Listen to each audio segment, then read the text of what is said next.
Hello, this short video will provide you with information on how to get your students connected to resources and help of any kind here at the University of South Carolina.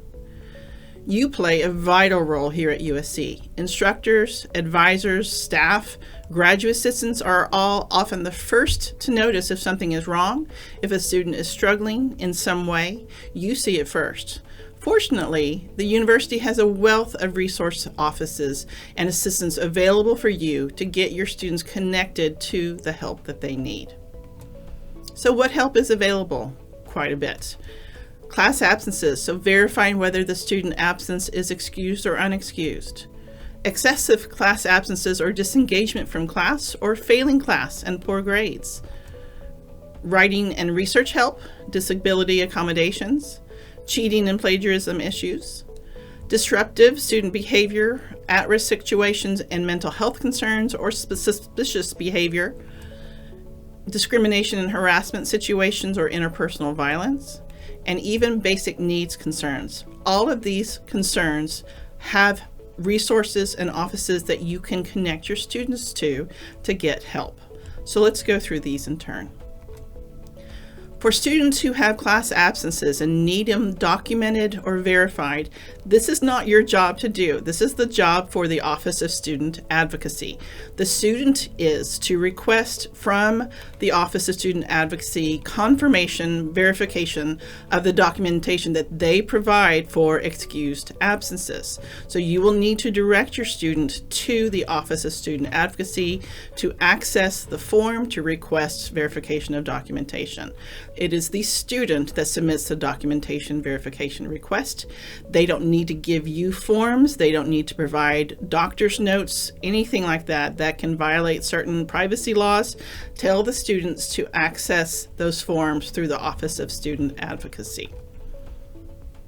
There are also on this page excused absence guidelines on their website, so you can find out what is considered excused and unexcused, and you can remind your students as to what is considered excused or unexcused by the university.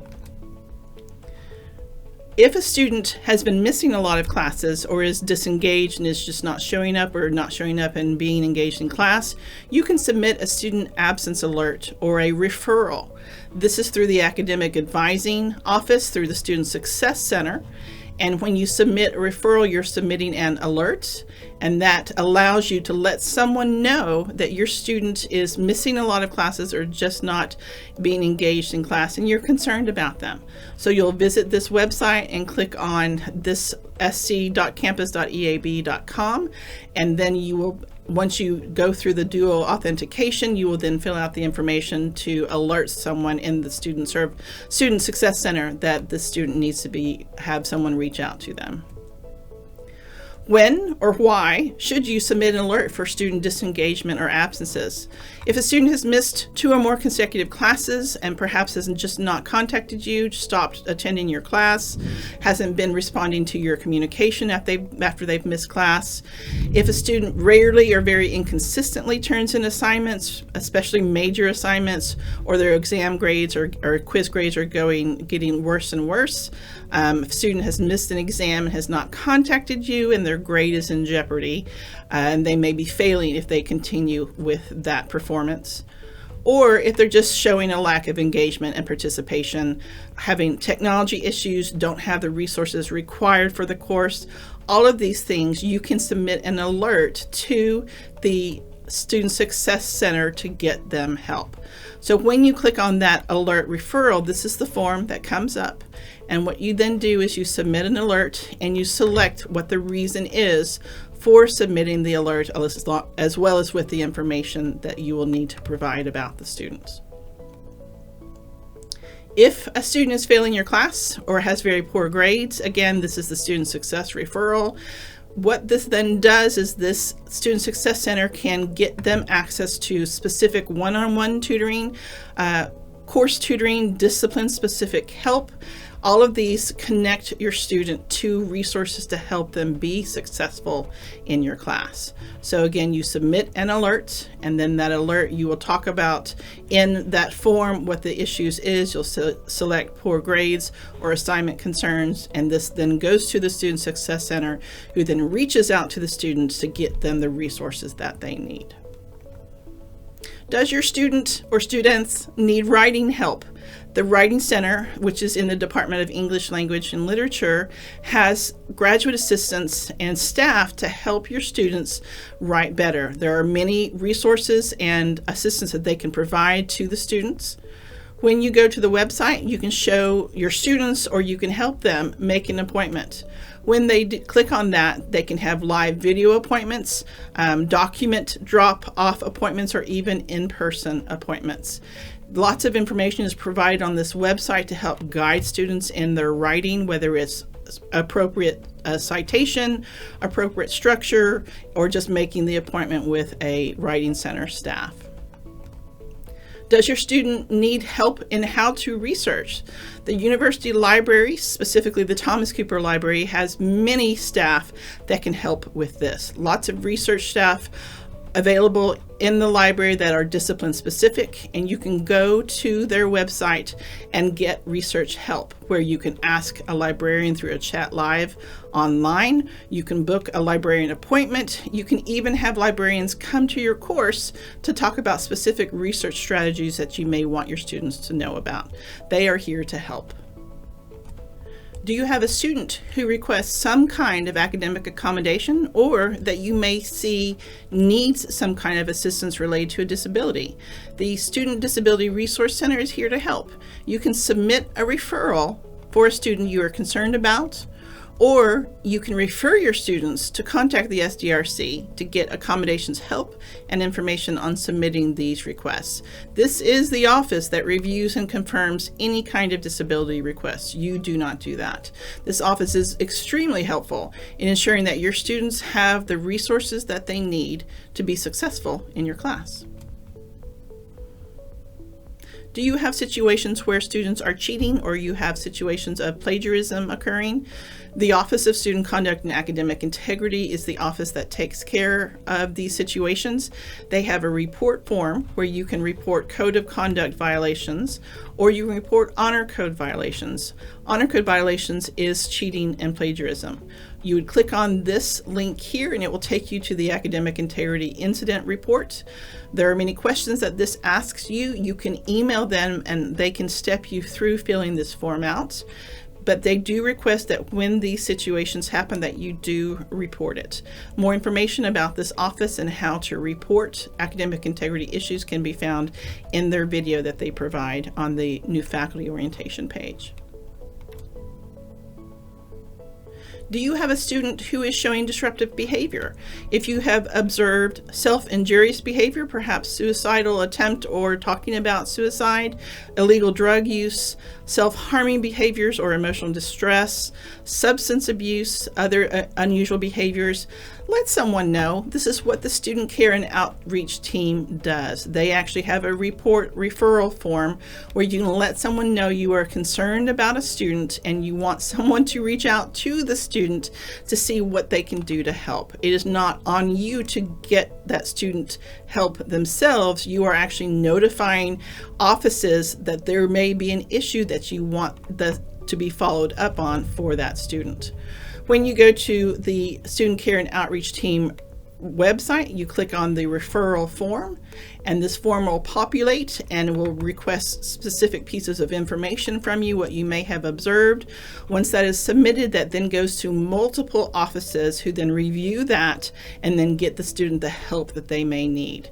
More information about the Student Care and Outreach team, what they do, who is involved, can be provided and learned about in the Student Care and Outreach team video in the new faculty orientation video list.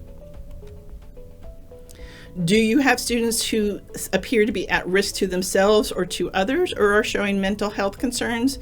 Same process occurs here. You go to the Student Care and Outreach Team report. You are providing a description of the behaviors that you have observed. You can select more than one of what you are seeing. And again, all of this information then directs when the report is submitted, it then directs where this information should go to, whether it should go to counseling and psychiatry or student health services or USC Police Department. It just depends on what the situation is. The Student Care and Outreach Team are the ones that then direct it to the appropriate offices to get the students the help that they need. There's also counseling and psychiatry services that you can direct your students to. The Center for Health and Well-Being is where the counseling and psychiatry is housed. There is mental health support for 24 hours a day that students can call to get assistance if they are showing concerned behavior. You can also refer students to student health and well-being and to psychiatry services. Students may not be aware of the support that is available for them. So on the mental health, counseling, and psychiatry website, they will see that there's 24-hour support, online support. There is what we call TAO, Therapy Assistance Online, where they can actually get assistance and information on different topics. They can get interactive screening to see if they have certain types of mental health disorders that they may need help with. That information, those resources are available on the Student Health and Wellbeing website. There's a counseling available, different types of counseling, and the services available, emergencies and after hours contacts. You can students, or you can call after hours to get help with a counselor for a student, or the student themselves can call as well. So it is highly recommended that you provide this information to your students so they know who and where they can reach out to for support. Have you observed suspicious behavior? USC's Law Enforcement and Safety Division is the one that you would reach out to. Of course, in an emergency, call 911, but you can also report suspicious activity or report a crime by calling the non-emergency line, which is 777-4215, or you can use what's called the Rave Guardian app. This is an app for your smartphone that you can download. You can remain anonymous. You can report by text. You can report by video, screen capture, whatever it might be, letting someone know that there is suspicious behavior that needs to be researched and have someone come and check it out. So if you are wanting to report a crime or suspicious activity, one way to do that is call 911 if it's an emergency. The non-emergency line is 777-4215, or use the Rave Guardian app. There are also emergency call boxes around campus where you can push that red button to be directly connected to 911 to get assistance. Do you see, or did a student see, discrimination or harassment occurring? You, as an instructor, as an employee of University of South Carolina, are a mandatory reporter. You will need to report this to the Office of Civil Rights and Title IX. On their website, you will see that there is a report an incident link. What that then takes you to is a report form where you can report either discrimination, harassment, or retaliation, or interpersonal violence. More information about what constitutes discrimination or harassment is provided by the Office of Civil Rights and Title IX, as well as on their website, and you are welcome to call them, contact them if you are concerned about something you may have seen, whether or not you should report or not. Give them a call and let them help you through that. Is a student experiencing interpersonal violence? Have they told you this, or have you witnessed evidence of this? We have an office that can help. It's called the SAVIP office, which stands for Sexual Assault and Violence Intervention and Prevention. They can contact the student, or you can submit a referral for the student to have someone reach out to them where they can speak with an advocate and get assistance with interpersonal violence. This is the same website where you make the report for discrimination, harassment, but you would then select, instead of discrimination and harassment, you would select the interpersonal violence option instead. And then that will then direct them to the SAVIP office to get assistance. Have you observed one of your students or been informed that one of your students does not have their basic needs being met? It could be housing, it could be food, clothing, toiletries, cleaning supplies, even school supplies. University of South Carolina has the Gamecock Community Shop that provides these basic needs for our students. The students can visit the shop at the Carolina Coliseum Monday through Friday, 8 to 6, or if they don't feel comfortable doing that, you can submit a referral for them that has someone reach out to them to get them access to these particular needs. This website, the Gamecock Community Shop, is where the student basic needs referral form is, and that's where you can submit your student's name there. Still don't know who to ask? Contact the Office of Student Affairs. That's their job, is to get resources to students. So the Student Affairs and Academic Support website has a Contact Us link where you can submit information on what needs you're trying to get your students connected to, or you can email them at saas@mailbox.sc.edu to request help. Or you can call or email the Office of Student Advocacy. They also can help you with finding the right help or resources that your students may need. So as you can see, the university has a wealth of resources and support offices to help you in supporting your students. Feel free to contact any of those offices if you need help submitting a referral or any other questions about the resources and support that they can provide your students. Thank you.